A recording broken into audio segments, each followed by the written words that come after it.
Buenos días. ¿Se oye bien hasta el fondo? ¿Sí? Bueno, pido que me acompañen, hermanos, en oración para dar inicio al sermón de esta mañana. Oremos. Señor y Padre Celestial, te damos gracias por la oportunidad, como siempre, Señor, de cada domingo venir a este lugar dispuesto para adornar a tu nombre, Señor, para orar en sumisión a ti y en dependencia total de ti, agradeciéndote, pidiéndote perdón, Señor, y glorificando tu nombre, donde nos permites también cantar palabras con sentido, Señor, que glorifican tu carácter, tu bondad, tu misericordia, tu justicia, Señor. Ahora también te agradecemos porque nos permites escuchar tu palabra y la exposición de ella, la interpretación de ella, tanto en la escuela como en el sermón, que a pesar de que los medios por los cuales las transmite, Señor, nosotros, los expositores, somos frágiles, fallamos, Señor, y quizás no seamos los más inteligentes, aún así, Señor, en medio de eso tú te glorificas. Como dirías tú, en la debilidad te glorificas, Señor. Te pedimos, Señor, que seas tú guiando este sermón de esta mañana y que, a pesar de mi dificultad y de mi debilidad, glorifiques tu nombre, transformes nuestros corazones, nos redargullas, Señor, venzas de pecado y sobre todo te confortes. En el nombre de Cristo Jesús oramos. Amén.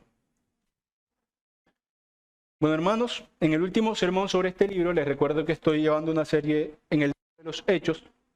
Vimos el evento de la ascensión de Jesús, la ascensión a los cielos, y cómo este evento fue de gran impacto para todos los presentes, particularmente para los apóstoles de muchas maneras.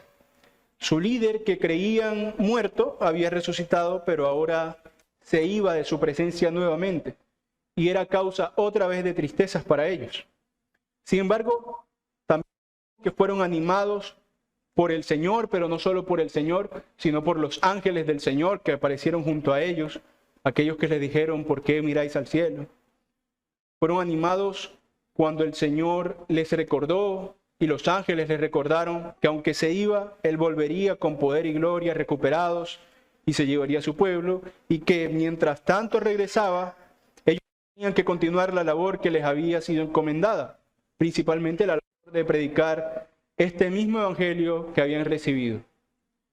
Recordemos un poco el contexto inmediato antes de continuar el relato en los textos que nos tocan hoy. Para ello vamos a entrar en contexto en el capítulo 1 de Hechos, versos del 8 al 14. Hechos 1, del 8 al 14, que es cuando Cristo asciende, luego de decir sus últimas palabras a sus discípulos. Dice el 8, recibiréis poder cuando haya venido sobre vosotros el Espíritu Santo, y me seréis testigos en Jerusalén, en toda Judea y en Samaria, y hasta lo último de la tierra. Y habiendo dicho estas cosas, viéndolo ellos, fue alzado, ascendió, y le recibió una nube que le ocultó de sus ojos, y estando ellos con los ojos puestos en el cielo, entre tanto varones con vestiduras, entre tanto que él se iba, he aquí se pusieron junto a ellos dos varones con vestiduras blancas, los cuales también les dijeron, varones galileos, ¿por qué estáis mirando al cielo? Este mismo Jesús que ha sido tomado de vosotros al cielo, así vendrá como le habéis visto ir al cielo. Entonces volvieron a Jerusalén desde el monte que se llama del Olivar, el cual está cerca de Jerusalén, camino de un día de reposo. Y entrados, subieron al aposento alto donde moraban Pedro y Jacobo, Juan, Andrés, Felipe, Tomás, Bartolomé, Mateo, Jacobo hijo de Alfeo, Simón el celote y Judas hermano de Jacobo. Todos estos perseveraban unánimes en oración y ruego, con las mujeres y con María la madre de Jesús y con sus hermanos. Entonces vemos en el contexto que ese es el final de la ascensión, lo que pasó luego de la ascensión. Y a partir de este evento los apóstoles son confrontados con la responsabilidad de su deber. Aquello que les habían dicho que tenían que hacer ya había empezado, ya tenían que empezar a hacerlo. Debían pasar el duelo y empezar en la obra de Cristo, en la gran comisión, en ir y predicar el evangelio. Y es propiamente a estas alturas del relato que empieza la narración que le da título al libro, la narración de los hechos de los apóstoles. Aquí empezamos a ver la obra apostólica en acción. Después de que el Señor ascendió, se da una especie de salto temporal en el relato, que no nos dicen cuánto tiempo es, con las palabras aquellos días son las palabras que utiliza Lucas para introducir las primeras acciones de los apóstoles como líderes de este nuevo movimiento que ahora conocemos como cristianismo. Ellos eran los depositarios del mensaje de redención completamente revelado ahora. Ya no solo tenían el Antiguo Testamento, sino la fe práctica y revelada de lo que habían visto. Como Juan diría, ¿no? Lo que han visto nuestros ojos. Eso es lo que predicamos. Ellos eran los que iban a ser los maestros que fundarían los cimientos pedagógicos de la fe cristiana a partir de las enseñanzas y vivencias que tuvieron con Jesucristo y de su interacción con el Espíritu Santo luego de la partida de Cristo. Y esta misión comienza en los versos que examinaremos hoy. Hechos 1, versos del 15 al 20, que son los que estudiaremos. Hechos 1, versos del 15 al 20. Dice así: en aquellos días, Pedro se levantó en medio de los hermanos, y los reunidos eran como 120 en número, y dijo: varones hermanos, era necesario que se cumpliese la escritura en que el Espíritu Santo habló antes por boca de David acerca de Judas, que fue guía de los que prendieron a Jesús, y era contado con nosotros y tenía parte en este ministerio. Este, pues, con el salario de su iniquidad, adquirió un campo y cayendo de cabeza se reventó por la mitad y todas sus entrañas se derramaron. Y fue notorio a todos los habitantes de Jerusalén, de tal manera que aquel campo se llama en su propia lengua Acéldama, que quiere decir campo de sangre, porque está escrito en el libro de los Salmos: sea hecha desierta su habitación y no haya quien more en ella, y tome otro su oficio. Dos salmos diferentes que se mencionan acá. Y como se mencionó en el verso 15, el discurso empieza con una separación de lo que se venía diciendo antes.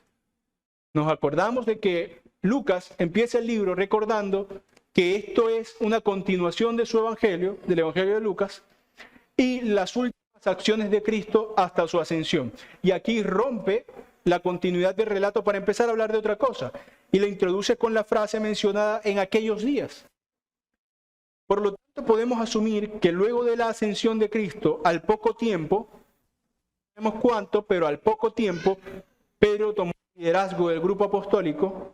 Desde siempre, por cierto, había sido líder de ellos, siempre había tenido estas cualidades de tomar iniciativa dentro del grupo apostólico. Pero Pedro se levanta y dentro de un maravilloso momento de excelencia argumentativa, como los que lo caracterizaban, porque a pesar de que era un hombre bruto, me refiero brusco, un pescador, pobre, había ciertos momentos en la vida de Pedro que eran momentos excelsos, de brillo, en donde decía cosas maravillosas. Y uno de estos momentos, él se levanta y hace una hermosa interpretación de todo lo que estaban viviendo.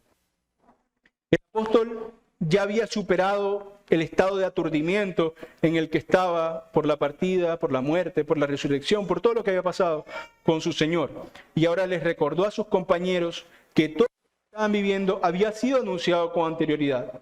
Y es en torno a este pequeño discurso en el texto que reflexionaremos un asunto particular, aunque se mencionan varias cosas. Aquí pasan varias cosas, pero el asunto particular en el que reflexionaremos es la profecía cumplida. ¿De qué está hablando Pedro aquí? ¿Por qué dice Pedro esto? Y esto bajo varios epígrafes. En primer lugar, quiero ver cómo Pedro va en busca de sentido después de todo lo que le pasa. Él se levanta, pero probablemente antes de levantar, pasaron muchas cosas por su mente. En el verso 15 de este mismo capítulo dice: en aquellos días, Pedro se levantó en medio de los hermanos y los reunidos eran como 120 en número. Hemos hecho ya en los sermones anteriores un gran énfasis en cómo toda esta serie de eventos que le sucedieron a los apóstoles con respecto de su líder Cristo tuvieron que ser de un impacto muy grande para ellos.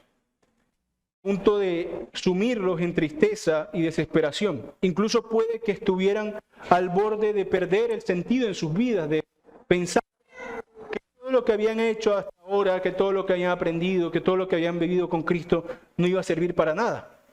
Ahora quiero que examinemos otro aspecto de esto mismo. Ya no la afectación emocional y psicológica que pudo tener este evento sobre ellos, sino la forma en que los apóstoles, particularmente el apóstol Pedro, afrontaron este momento de turbación. Porque una cosa es pasar por momentos en donde nuestra fe mengua, se debilita, pero otra es dejar que el barco de nuestra fe quede a la deriva y naufrague. Y aunque es probable que Pedro estuviera pasando por uno de esos momentos en donde su fe estuviera menguante, en donde estuviera debilitada, en donde estuviera triste, en que veía que su vida estaba quedando sin propósito, él no había naufragado, todavía no había dado la batalla por perdida, por decirlo de alguna manera, sino que estaba remando para fuertemente poder hallar que su barco no fuera hundido, poder permanecer con esta fe que había obtenido, que había vivido con Cristo intacta. Recordemos que a este Pedro es al que Jesús le dice, por esa afirmación que él hace de que él es el Hijo de Dios, que eso que ha dicho se le ha revelado por parte de Dios y no era de su mente. Este Pedro es el que tuvo estos momentos de ímpetu en donde, a pesar de su ignorancia, vivía la fe en su Señor, confiaba en el poder de su Señor. Este Pedro es al Señor que a donde él iba quería acompañarlo a la muerte, ¿no? Pedro estaba dispuesto a morir por él y Jesús le dice, bueno, irás, en otro momento irás, todavía no. Este mismo Pedro en su desesperación remaba porque esta fe siguiera teniendo sentido. Y en este tiempo indeterminado en donde Lucas dice, aquellos días, seguramente antes de pararse Pedro a decir estas palabras, estuvo pensando en lo que pasó. No se quedó paralizado por mucho tiempo, sino que fue en esos mismos días. Pero en algún tiempo tuvo que haber reflexionado. Todos estos judíos, Pedro y todos los que estaban allí, desde niños memorizaban las Escrituras. Y seguramente hubo momentos en los que se sintieran más compelidos a adentrarse en las Escrituras como este momento. Seguro pensaban, particularmente Pedro, que toma acción, esto que está pasando no puede ser todo. Debe haber algo que estoy pasando por alto. Aunque muchas veces a ellos se les había recordado lo que iba a pasar, se les había advertido, estaban confundidos. Porque una cosa, y esto es importante de resaltar en nuestra vida cristiana, una cosa es estar informados de la verdad, de saber cuál es la verdad, de saber qué debo hacer, porque conozco las Escrituras. Pero otra cosa es asentir a la verdad y que la verdad se deposite en mi corazón para que pueda dar, por ejemplo, paz, para que pueda reconfortarme. Lo que conozco debe formar mi vida. Si lo que conozco de Cristo, de su obra y de sus promesas no forma mi vida, por mucho que las conozca, no voy a obtener la paz que de sus promesas manan. Y en medio de todo esto debían seguramente resonar las palabras de Cristo, los judíos, en la mente de Pedro. Esas palabras que se registran en Juan 5:39, cuando Jesús le dice a los judíos, expertos en las Escrituras, escudriñad las Escrituras, porque a vosotros os parece que en ellas tenéis la vida eterna. Ellos estaban seguros, ellos creían que a través de las Escrituras el Señor había mostrado cómo salvar nuestras almas, pero no encontraban el significado, no encontraban que esto que les anunciaban las Escrituras estaba frente a ellos. Y por eso Jesús les recuerda, escudriñan las Escrituras. Ustedes creen que hay vida eterna en ellas, está bien. Ellas son las que dan testimonio de mí. Y de alguna manera, seguro a los apóstoles y a Pedro en particular, les resonaban estas palabras en la mente. Tenían un camino que seguían y mientras este camino se desdibujaba por la partida de su líder, caminaban como niños en la oscuridad buscando a qué sostenerse para no caer. Y a ver si hallaban aquella bienaventuranza del Salmo 1, aquel que dice, bienaventurado el varón que en la ley de Jehová está su delicia y en su medita de día y de noche, será como árbol plantado junto a corrientes de agua, que da su fruto a su tiempo y su hoja no cae, y todo lo que hace prosperará. Esta instrucción divina de introducirnos de forma consciente, profunda, continua en las palabras del Señor. En esta búsqueda del sentido, el apóstol Pedro probablemente recibió una gran iluminación divina y de esta forma se levantó y dio ánimos a todos. Seguro se había introducido en el pozo de las Escrituras y salió del pozo de las Escrituras lleno, empapado, mojado de la palabra divina y habló a todos sobre esto que quizás ya habían escuchado antes, pero que ahora su corazón ardía por expresarlo, por depositar en el corazón de los otros esta esperanza. Ahora Pedro se había levantado después de quizás mucha reflexión, recordar las palabras de Cristo, involucrarse en las Escrituras de modo que esto cobrara sentido nuevamente. Y vemos que Pedro les recuerda a ellos con total calma que es necesario que esto aconteciera. Veré otra vez la porción antes de introducirme en esto. En aquellos días Pedro se levantó en medio de los hermanos y dijo: varones hermanos, era necesario que se cumpliese la escritura en que el Espíritu Santo habló antes por boca de David. O sea, esto ya estaba avisado, no solo por Cristo, sino desde hace muchísimos años, acerca de Judas, que fue guía de los que prendieron a Jesús, y era contado con nosotros y tenía parte en este ministerio. Este, pues, con el salario de su iniquidad adquirió un campo y cayendo de cabeza se reventó por la mitad. Relata el suicidio por la culpa de Judas. Y en el 20 dice el texto, como para darle sentido a todo, porque está escrito en el libro de los Salmos: sea hecha de cierta su habitación y no haya quien more en ella, y tome otro su oficio. Pero se levantó y enseñó, o más bien recordó las enseñanzas que habían recibido a sus hermanos. Y este evento es sin duda, por cierto, una certificación apostólica de la autoridad de las Escrituras, en este momento de la autoridad de los libros del Antiguo Pacto, en donde Pedro puede hacer, según la instrucción de Jesús, escudriñarlas, según la bienaventuranza del Salmo, meditar en ellas de día y de noche, para poder, con estas palabras del pasado, darle sentido a su presente.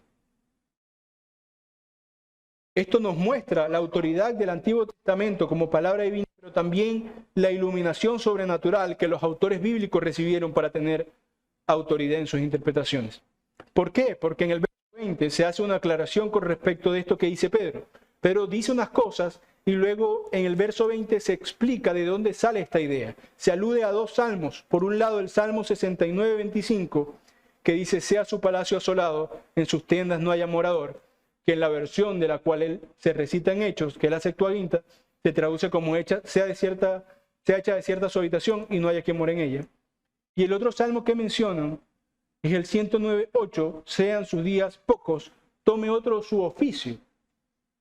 Y lo que sucede aquí es interesante, porque si nos damos a la tarea de leer estos salmos completos, no parece que ninguno de los dos estuviera hablando de forma clara y evidente de Cristo. Hay un tema allí de sufrimiento de David, que es el salmista de estos dos salmos, pidiendo restitución, pidiendo castigo por parte del Señor, pero no parece que de forma clara hablara de Jesucristo. Sin embargo, Pedro estaba haciendo lo que los estudiosos conocen como interpretación tipológica de las Escrituras. Pedro estaba yendo a las Escrituras y reconocía en estos textos a Cristo y su obra. Reconocía en estos textos algo que estaba relacionado al sacrificio, a la obra de la redención, en este caso particular, a aquel que lo entregaba. Estaba relacionado a Cristo directamente. Y el apóstol reconocía que, aunque no era de forma clara presentado con el nombre del Mesías o algo así en esos relatos, lo que estaba viviendo ahora era el cumplimiento de estos anuncios. Y ahora reconocía que lo que estaba pasando sí tenía sentido, no era desesperanzador. Además, no solo tenía sentido, sino que confirmaba las profecías de parte, que la parte de ser entregado del Mesías Salvador. Confirmaba que sería traicionado, y esto, en lugar de entristecerlos, ahora los alentaba más, porque estaba pasando lo que tenía que pasar.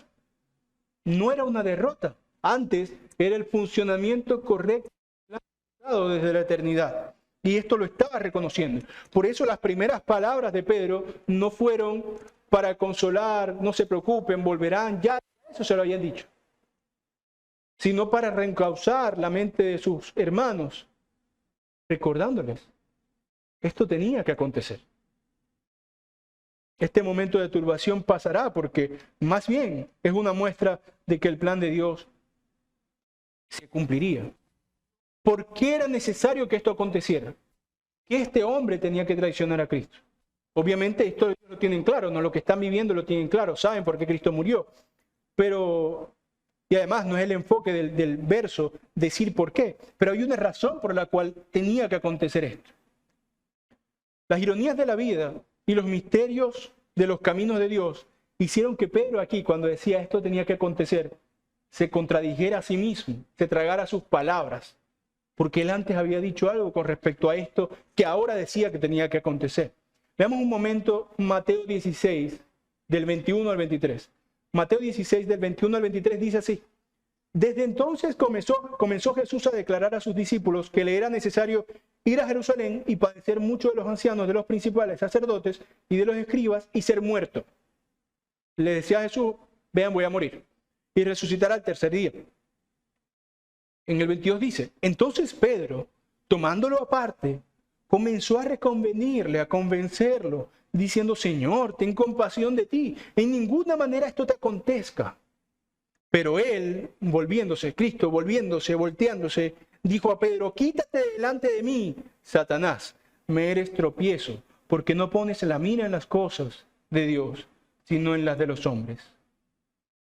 Pedro ahora, al levantarse a decir: hermanos, si estas cosas tenían que acontecer, seguro se tragaba sus palabras. No es la primera vez que le pasa esto a Pedro. Recuerden que Pedro le dijo al Señor: yo nunca te negaría, y cuando lo niega, dice el texto un detalle interesante: y lloró amargamente. Él lloró cuando reconoció que su arrogancia no lo dejaba entender la soberanía del Señor. Y ahora no llora, pero se levanta con ánimo que no tenía hace un momento, porque se da cuenta que el Señor no solo no es que no esté enfocado en cumplir nuestras expectativas, sino que supera por mucho cualquier expectativa que tengamos.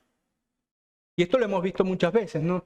Ellos al principio de Hechos, ya lo estudiamos hace tiempo, esperaban una liberación política. ¿Será que restaurarás el reino de Israel? Y le preguntan a Jesús. Y Jesús los desvía de eso y les muestra que su obra es más grande que solo restaurar un pueblo. Y ahora otra vez Pedro sentía lo mismo. Seguro él se acordaba de las palabras que le dijo a Jesús: no mueras. Pero ahora decía, era necesario que esto aconteciera. Las cosas que antes Pedro no quería, resulta que era lo que entendió ahora, que gracias a ellas, pensándolo bien, separado de sus impulsos, gracias a esas cosas, el maravilloso plan de redención había sido claro a sus ojos, y ahora se lo estaba comunicando a sus compañeros de misión, de modo que fueran animados de la misma manera que él. Él se levantó entre ellos, fue animado. Alguien con quien comían y andaban, Judas, los había traicionado y había causado sufrimiento de su maestro. Pero esto realmente no era un imprevisto.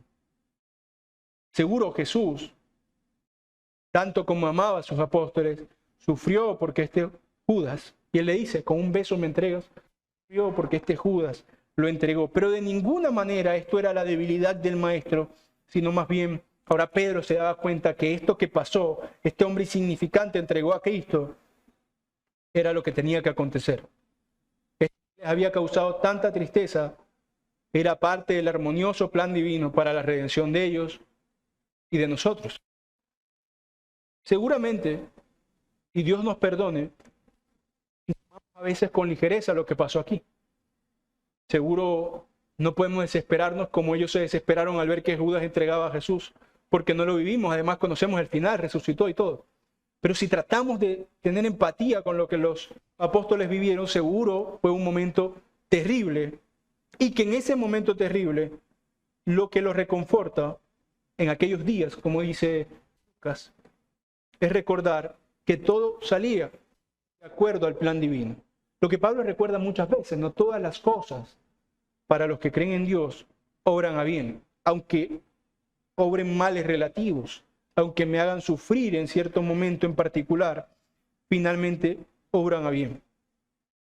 Este punto al final da lugar a, sustentados en los dos salmos que Pedro se basó para decir esto, da lugar a que Judas sea reemplazado. En este mismo texto, aunque no nos enfocaremos en eso, vemos que Matías es escogido como reemplazo de Judas. Y antes de terminar, en este aspecto pequeño, quiero decir algo sencillo que está relacionado a lo que vimos, creo que 2 clases en los estudios de Éxodo.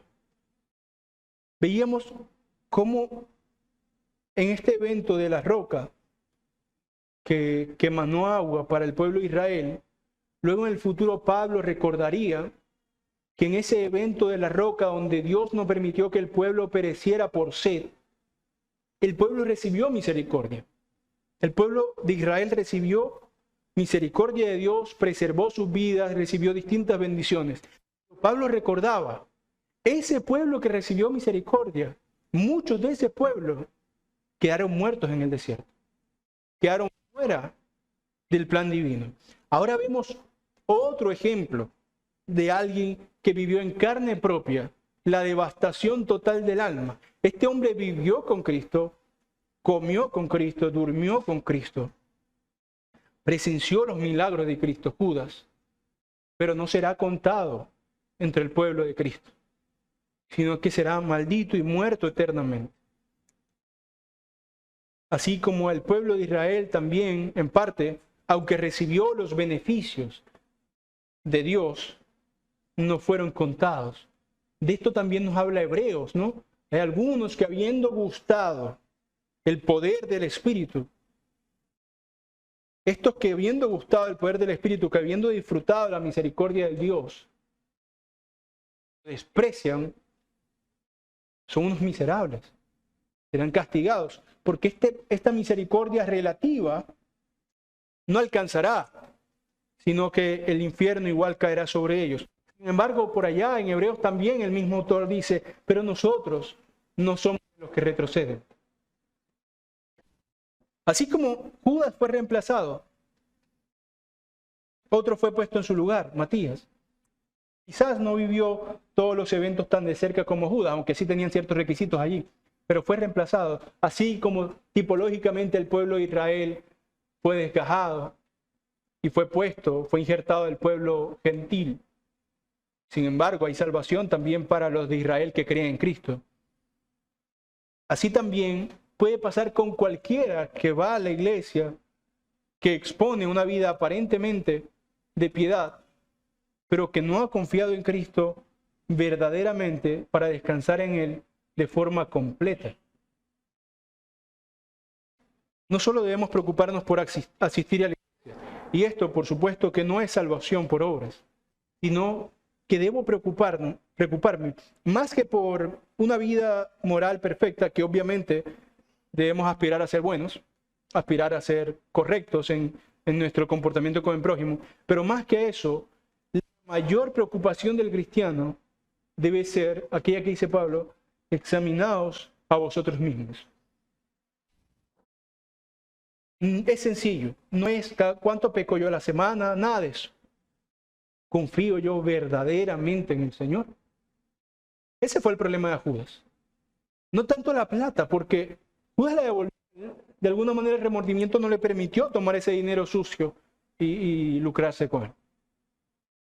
Sino que la plata para Judas, esa transacción fue hecha por Judas, aunque después le doliera haberlo hecho, simplemente porque él estaba decepcionado de las expectativas que él mismo había puesto sobre Cristo. Él no estaba confiando en Cristo, él no confió en Cristo. Ese es el problema de Judas. No se trata de que Judas de alguna manera entró a la salvación y luego se salió de ella. Se trata de que Judas nunca confió en Cristo para salvación. Ese es el más grande temor y la más grande búsqueda que debe tener el cristiano. La seguridad de la salvación. Y es muy simple. Al mismo tiempo requiere de examen. ¿Cómo puedes estar seguro de que eres salvo? Es muy simple. ¿Confías en Cristo como tu Salvador? ¿Confías que en tu debilidad, aún así, Él te ha limpiado, te ha levantado y te declara justo en tu injusticia? Aunque tú no seas justo en ti mismo, Él te sustituye, te llama a vivir honrosamente, pero no sostiene tu salvación en qué tan honrosamente puedas vivir. Lo llamaban los reformadores solo Cristo, sola gracia. ¿Tú confías en que estas afirmaciones tan pomposas son verdaderas? ¿Realmente tú crees que solo por gracia y no por lo que tú hayas hecho, que solo por un instrumento simple que no requiere de tu perfección, al que llamamos fe, que solo por la obra de Cristo y no por tus obras eres salvo? Entonces, seguro no lo venderás ni por 30 monedas de plata, ni por todo el oro del mundo. Para hacer una analogía con lo que hizo Judas, para hacer una analogía más espiritual, seguro, a pesar de recibir los golpes de la muerte, de la enfermedad, de la tristeza, de la traición que la vida terrena nos da, no lo abandonarás. Sufrirás como sufrieron los apóstoles, pero seguro, sumergiéndote en las Escrituras, podrás salir de ese sufrimiento siempre. Este evento tan simple, estas palabras que no eran más que simplemente Pedro recordándoles lo que ya les habían repetido muchísimas veces. Los apóstoles eran tercos. Esto ya da inicio al trabajo de la iglesia, al trabajo misionero de la iglesia. Y luego de este evento, y eso no lo mencionaremos hoy, pero luego de este evento viene uno de los eventos más gloriosos que viviría la iglesia en toda esa historia. Viene en un evento en donde Dios otra vez, así como en la encarnación de Cristo, pero ahora de forma diferente, se hace inmanente en medio del pueblo. Como Dios, cumpliendo la bienaventuranza del Salmo, a aquellos que descansan en Él, los hace fructificar como un árbol plantado junto a corrientes de agua. En la profunda tristeza, hermanos, anhelemos la bienaventuranza en el Salmo. Y para conseguir esa bienaventuranza, entonces, sumerjámonos en la profundidad de las Escrituras. No hablo de erudición bíblica, de ciencias bíblicas, ni nada de eso. Leamos las Escrituras creyendo que son verdad, creyendo que en ellas hay vida, hay salvación. Y no es esto que tengo acá, la escritura digital o el libro, creyendo que ese mensaje es de Dios. Y en tanto mensaje de Dios es poderoso para nuestras almas. Pero ¿cómo? Como diría Pablo en Romanos 1, el Evangelio que se revela desde lo alto es el que nos salva por medio, como dije, de la fe en este hombre que no nos pide nada más. Nada más. El mundo nos pide muchas cosas para darnos beneficios. El mundo y muchas religiones nos piden muchas cosas para darnos beneficios. Pero Cristo no nos pide nada más que creer en Él. Y así seremos salvos. Estamos en el río de la palabra, como si estamos llorando, como hicieron los apóstoles. Para que la paz de lo alto, que viene a través de la comprensión de la palabra, sea sobre nosotros. Para que la confianza de las promesas nos ayuden en medio de las tristezas. Y para que podamos tener la certeza de que nuestra casa está fundada sobre la roca. ¿Qué quiere decir Cristo con esto? No que no será azotada, sino que siendo azotada, no será destruida. La roca, como Pablo diría en algún momento refiriéndose a la roca del Antiguo Testamento que emanó agua, la roca es Cristo. Si nuestra casa se funda sobre la roca, vendrán tempestades. Siempre hay que estar presente, hay que tener presente este detalle. Las dificultades, las tempestades, los vientos fuertes son parte de la vida cristiana. Como en general, pero particularmente y especialmente parte de la vida cristiana. Porque si un cristiano que vive en un mundo que es opuesto al Señor no sufre algún tipo de dolor, probablemente no tiene sus prioridades claras. Porque en un mundo para el cual no fuimos hechos, al menos un sufrimiento tenemos. El sufrimiento de estar aquí y no allá. Al menos ese sufrimiento tenemos. El sabernos extranjeros siempre. El sabernos lejos de nuestra tierra. Aquello que Pablo diría sobre lo que estaba puesto en estrecho.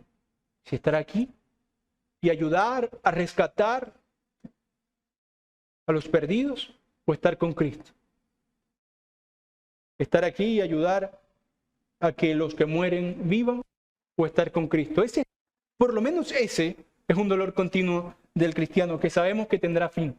Pero que si nuestra casa, esto es nuestra fe, nuestra confianza, nuestra esperanza, nuestras creencias están sobre la roca, que es Cristo, en medio de las lágrimas, Él las secará, en medio de las tristezas, Él nos alegrará. Oremos, hermanos. Señor y Padre Celestial, te damos gracias por tu palabra. Te damos gracias porque tú eres la roca, Señor, sobre la que podemos edificar nuestras casas. Y porque también eres un hombre que nos pide nada y nos das todo, Señor. Tan solo algo simple como creer en ti, Señor. Y tú nos ofreces algo tan grande como vida eterna y bienaventuranza eterna. Bien lo dijo Pablo, Señor, que la recompensa del Evangelio no es como la transgresión. Por la transgresión de uno muchos murieron, pero solo por la obediencia de uno todos estos muertos, Señor, que crean en Él, serán vivificados. Tu gracia, Señor, se hace más visible en nuestro pecado. Te pido que nos pongas un corazón como el del apóstol Pedro, que reconoció en la adversidad tu obra corriendo como debe ser, que reconoció en la adversidad, Señor, tu triunfo, y que podamos vivir, Señor, aún en medio de las tristezas que vendrán, con aquellas palabras del apóstol Pablo acerca de la muerte. Que la muerte, Señor, en victoria ha sido sorbida, ha sido destruida. Y que este pequeño conflicto que podamos tener mientras estamos en esta tierra, en nuestra muerte, Señor, acabará. Llegaremos a la felicidad eterna. Y además, en tu segunda venida, Señor, como dice Apocalipsis, no habrá más llanto ni dolor. Que esa sea nuestra esperanza, Dios. Glorifica tu nombre esta mañana y que en nuestros corazones esto cobre fruto. En el nombre de Cristo Jesús oramos. Amén.